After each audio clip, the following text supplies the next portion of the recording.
Sabi ni Remulla, dati nakakatakot umuwi eh. Ngayon, I'm proud to say that cities are much safer. Alam mo sir, kinukundin ako dati yung extrajudicial killing. Kasi nga naman maraming mga kabataan ang nakadama, namatay at pinatay din talaga. Pero paano na natin ipaglalaban ang Pilipinas kung yung dating pinagtatanggol namin na nabiktima ay nambibiktima na? Do not mean it literally. Wag nating literally. Noon ang mga biktima, mga bata, pero ngayon bata na ang nambibiktima. So paano na? Yung shooting sa Tacloban, ito yung casualty breakdown. 3 patay, 15 yung injured dahil sa gunfire. At meron pang 5 injured due to the chaotic stampede as students tried to escape.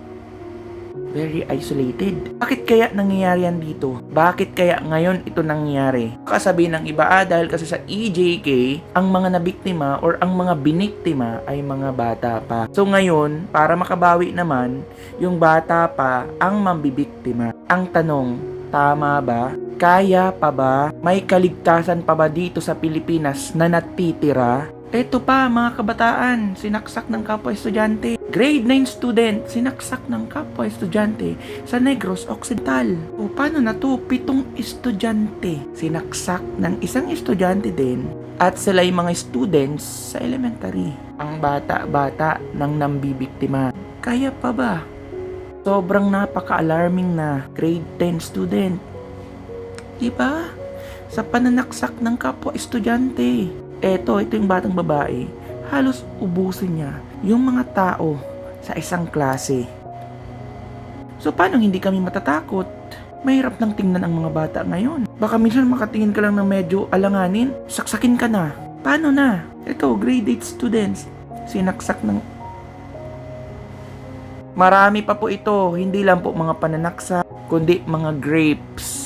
Alam nyo na yon. Yung extrajudicial killings, pinagpapapatay dahil daw alleged addict, alleged users. Eto, paano namin kayo dito didepensahan? Again, I'm a pro-government, pero government, pag-aanin nyo naman ang isipin namin. Ang hirap nyo na pong ipaglaban.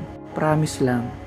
Eto pa, ang lala din ito. Dahil ba mayaman ang nasa likod nito? Sobrang daming tanong. Dahil wala namang believable na kwento. Yung pagkamatay ng 2 atlet, may mga inirekomenda na ang NBI at ang CIDG sa DOJ. Pero may mga kwento pa rin dito na hindi masagot-sagot.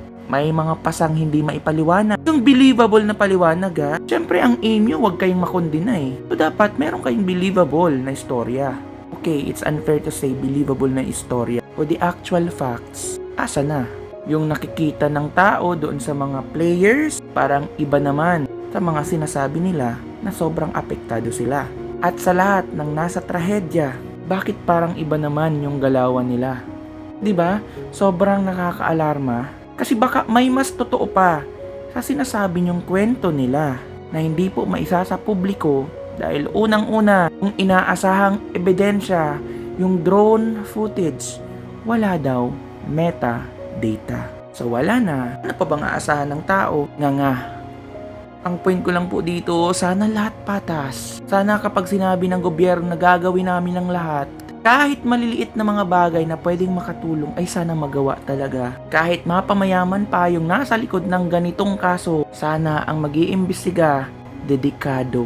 Ang nais po ng napakaraming Pilipino, napakaraming tao ay katotohanan lamang po sa likod ng magulong kwento na sinasabi nyo.